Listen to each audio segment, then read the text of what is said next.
It's time for version 34 of the competitive tier list. We had a ton of balance changes, so it's now time to rank every brawler from worst to best. This is a tier list that some of the best players in the world helped make, so it is completely for the competitive play. So a massive thank you to all of them for helping out. And I got a question for you. Do you want to be a wizard? Because today's video is sponsored by Warner Brothers Games. Harry Potter Magic Awakened is a collectible card game that immerses you in the world of Harry Potter. Click the link below because this game is awesome. And I'm not just saying that because I've been a huge Harry Potter fan for like 1997. That's when the first book came out. But also the game is actually legit. Your journey starts like every other wizard does in Diagon Alley, where you'll receive your wand and be able to customize the way your avatar looks. Then you'll travel to Hogwarts, where you'll be sorted into one of the houses with other players. I went with Gryffindor, of course. You then get to attend all sorts of different classes where you'll collect tons of different spells, and the coolest part about this is you can build decks with those spells and duel other players. And dueling is definitely my favorite part of the game because of how much strategy is involved with each and every duel. Certain cards are strong counters to others, and positioning actually matters. In fact,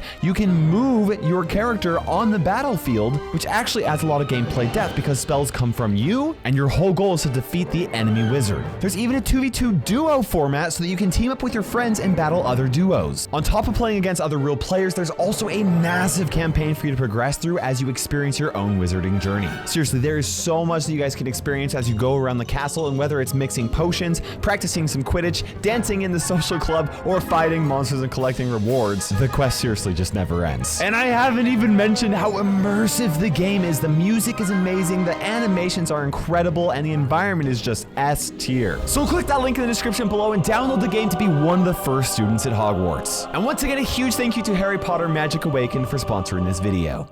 Starting us off in the very bottom of the F tier is Mortis. Mortis is staying in the F tier and switched places with Frank for being the worst in the game. He received a buff to his combo spinner gadget, but with Shelly still at the top of the meta, he's pretty much basically useless. Frank is staying in the F tier. Once again, he gets countered by Shelly, and she is still insanely strong at the very top of the meta at the moment, but he does do a little bit better than Mortis. Bull's moving from the D tier down into the F tier. He's another one that took a big hit from the Shelly meta, and other brawlers that have risen up have also dropped him down even further. Edgar is staying in the F tier. No major changes happened to Edgar, so he's basically right where he was in the last update. Hank is moving up from what should have been the S tier, but we put him in the A tier because he wasn't out yet, all the way down into the F tier. Ooh. Hank has been through some major changes, and that literally brought him from the very top of the meta being ridiculously overpowered to all the way down at the very bottom. It's really easy to stay outside of his range now that he can't hide while his bubble is actually charging up, and he also can't heal while he's doing that either. He's really weak, very hard for him to sneak up on players now. Next, we have the D tier brawlers. These ones are not competitive. They're just not quite as awful as the F tiers. Starting us off, we have Jackie, who's staying in the D tier. She has some decent splash damage, which is really good in this meta, but she's still a very close range brawler and really can't do very much competitively. Next, we have Doug, who is starting in the D tier. Now, this is actually complete speculation on my part because he has not been released yet, but he's so similar to Jackie that I only have reason to think that he's going to be maybe a little bit better than her.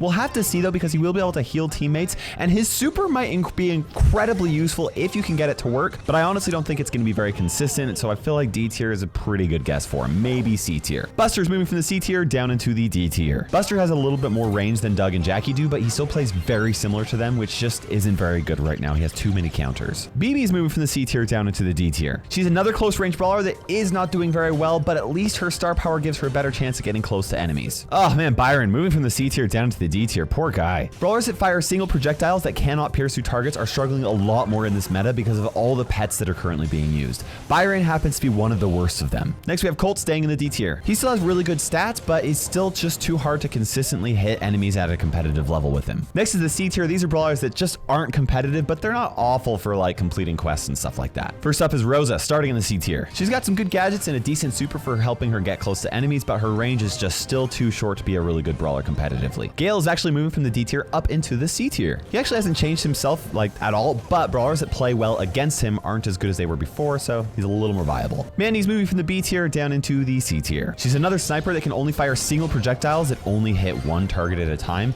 aside from her super obviously, but she's struggling in this meta. Nani's moving from the B tier down into the C tier. She does technically fire more than one projectile at a time, but she doesn't play very well into brawler pets and abilities that can block shots because her reload speed is so low. Chester is also moving from the B tier down into the C tier. He was only in the B tier for a short time because of his health buff, but this meta shift has put him back into the C tier where he's really just spent a lot of time. 8-Bit is staying in the C tier. 8-Bit is like slightly getting better a little bit over time, but his slow movement speed is really holding him back from being a competitive brawler, at least for right now. Daryl's moved from the B tier down into the C tier. Even though he is a close range brawler, he's usually able to hold his own in most matchups, but as we've seen, most close range brawlers are even worse than they were before because of a certain brawler that has moved up in the meta. Up next, we have the B tier brawlers. These ones are competitive on the right map, on the right mode, or as a counter to certain brawlers or with the right teammates. Bo is staying in the B tier. Nothing's changed for Bo. All of his stats are pretty much average. He's decent. You can play him. Fang's also staying in the B tier. He did get a buff to his corn food gadget, but his other gadget still seems to be the better one. You know, that stun's really useful, so he's only gotten just like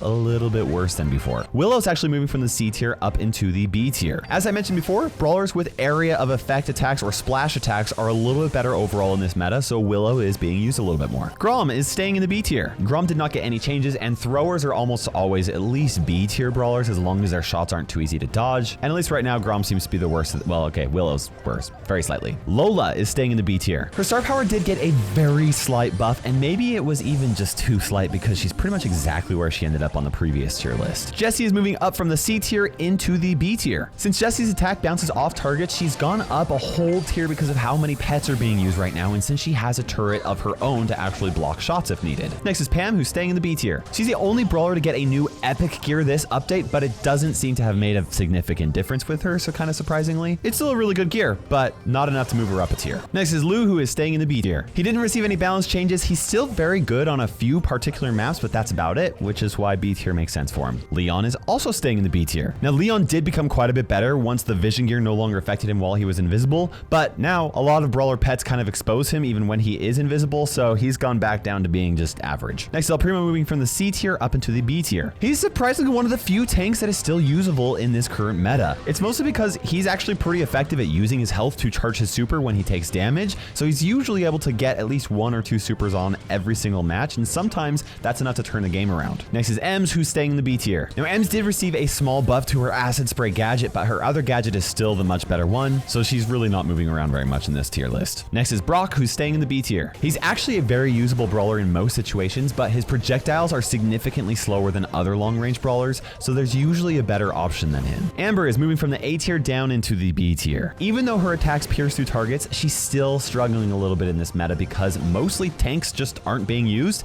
and she's a great tank counter, but what's more troublesome for her is that the brawlers that are being played typically outrange her a lot. Rico is staying in the B tier. He received a buff to his multi-ball launcher gadget, but his other gadget is still one of the best gadgets in the game, so he's kind of staying exactly where he was. Buzz is also staying in the B tier. Honestly, Buzz is kind of like a hit or miss brawler because a lot of brawlers are hard counters to him, but if the enemy team does not have an answer to him, he is going to dominate the game, which usually means he's a good last pick in draft. Nita is staying in the B tier. Sometimes she struggles to charge her super because she just doesn't have the best range, but there are a lot of brawlers in the game that have a very hard time getting rid of her bear while also maintaining map control, so B tier is actually pretty solid for her. Piper's also staying in the B tier. She isn't the best against brawlers that have fast movement speeds, and the more high tier brawlers with fast movement speeds that are added to the game, the more average she's going to be. Barley is staying in the B tier. He's another brawler that's pretty easy to counter, but he will totally dominate the match if he doesn't get countered. Another good last pick in draft. Sandy is staying in the B tier. Sandy is slightly better than the last update since his attacks pierce through so many number of targets, so this meta has helped him just like a little bit, but not enough to move him up a tier. Griff is also staying in the B tier. No changes happened to Griff, and he's still just a solid brawler almost everywhere, just not the most amazing. Poco is moving from the A tier down into the B tier. Poco also did not get any balance changes, but a lot of brawlers that counter him have moved up in the meta and has made it pretty difficult for him to really thrive. Even though he does pretty good with splash damage, he's just not very high damaging. Spike is staying in the B tier. Spike actually got a slight buff to his star power and his gadget, but surprisingly, it didn't make a big difference for him, and he's right about where he was in the previous update because the gadget and star power that did not get buffed are still likely the better options most of the time. Max is moving from the S tier all the way down into the B tier. Now, Max received a pretty big nerf 2 updates ago, but it didn't really affect her until this update because of certain brawlers that are now being used a lot more that she really struggles against. Surge is moving from the A tier down into the B tier. Surge is another brawler that fires single projectiles, and he struggles a lot more than other brawlers do because he relies so much on charging his super, and if he can't do that at the beginning or early on, he's gonna struggle. Penny is moving from the S tier down to near the top of the B tier. She's been slightly nerfed a few times over the last couple of updates, and now she's just a little too fragile and not quite strong enough to be like the OP HP powerhouse that she was before.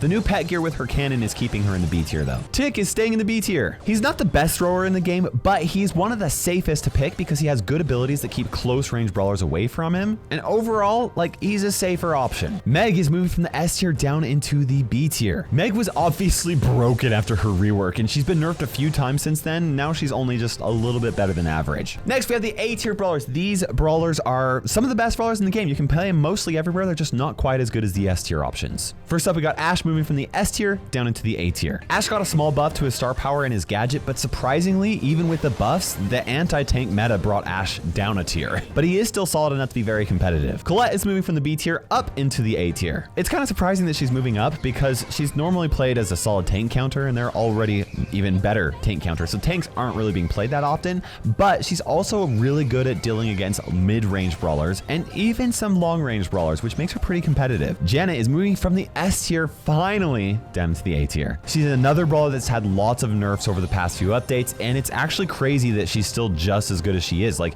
A tier is super solid, but she's just not quite S tier anymore. Dynamite is staying in the A tier. He got a buff to his fidget spinner gadget, and I actually do think there are some situations where it's the better option, but his other gadget is just like mostly better overall, so he's about where he was last update. Sprout is staying in the A tier. Sprout isn't great on some maps, but on the maps that it is good on, it is probably the #1 option in the game. Otis is staying in the A tier. Otis is obviously a great counter to tanks, but he also has good range, and his attack is relatively easy to use. He's just like overall really decent. That mute option is really great. Ruffs is staying in the A tier. He hasn't had any balance changes in a long time, and his super by himself makes him A tier in pretty much any game mode. You just gotta make sure you play well with your teammates, obviously. Terra is moving from the C tier all the way up into the A tier. Now, Terra has had a few buffs over the past couple of updates, and the pet gear has made her super and her gadget significantly better. I'm actually surprised to see her jumping up so high, but you know what? The pros said that that's what needed to happen, so that's what we did. Maisie is moving from the C tier up into the A tier. She had a couple of buffs this update, and her attack is still a little too easy to dodge to make her an S tier brawler, but her super and her gadget are great, and that star power that adds damage for that max range is just insane. Belle is staying in the A tier. She did receive a buff to her star power, but it's still not being used, so Belle's placement really hasn't changed much. Next, we have Eve, who is staying in the A tier. Her mythic gear made her considerably better ever since it was released, and she hasn't really had any balance changes since then, so A tier is really solid for her. Sam is moving from the B tier up into the A tier. Sam is currently the best tank in the game because his super can pierce through multiple targets, and he's a strong counter to many of the top brawlers. If you need a brawler with high HP, he's the one to go at the moment. Gray is also staying in the A tier. This meta did hurt him a little bit because of his single projectiles, but he also got a big buff to his star power that actually had to get an emergency nerf because of how ridiculously strong it was. Carl is staying in the A tier. Carl actually got a buff to his heat ejector gadget, but his flying hook is still the better option, so Carl just isn't moving very much. Still a very competitive option, great overall. Bonnie is staying in the A tier as well. She also got a buff to her crash test gadget, but the other gadget's still a lot better, so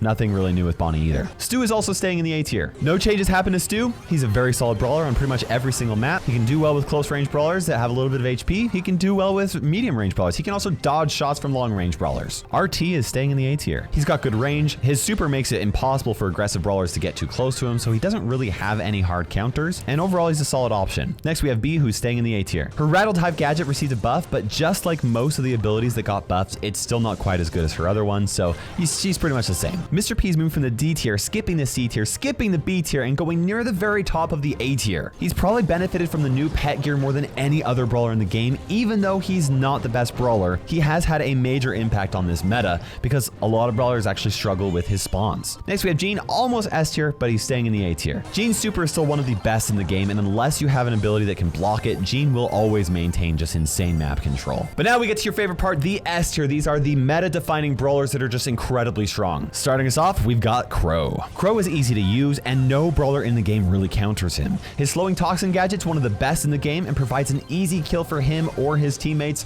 He's just overall insane. Next is Gus, moving from the A tier up into the S tier. Gus's gadget buff actually didn't make a difference for him, but Gus holds his own really well by himself right now, and his support abilities pair up incredibly well with some of the top brawlers that you'd want to have on your team. Next is Squeak, moving from the A tier up into the S tier. And Squeak got a buff to his chain reaction gadget, and now there are a lot of brawlers that die in one less ammo than did before. He's simply dealing way more consistent damage now, and that has made all the difference. That's the star power you want to use. Squeak's insane. Almost all the brawlers listed Squeak within their top 3 best brawlers. But coming in number 2 is Shelly, staying staying in the S tier. She actually had a few nerfs last update because she was by far the best brawler in the game, but the nerfs still weren't enough to keep her from assassinating brawlers with her super and her gadget. Her movement speed really just made her one of the worst brawlers to one of the best, and that's absolutely insane. But by far the best brawler in the game right now is Cordelius, starting off in the S tier. Cordelius is insane. His super is just so strong. Not only does it prevent enemies from dealing damage to the safe, scoring a brawl ball, or capturing the zone,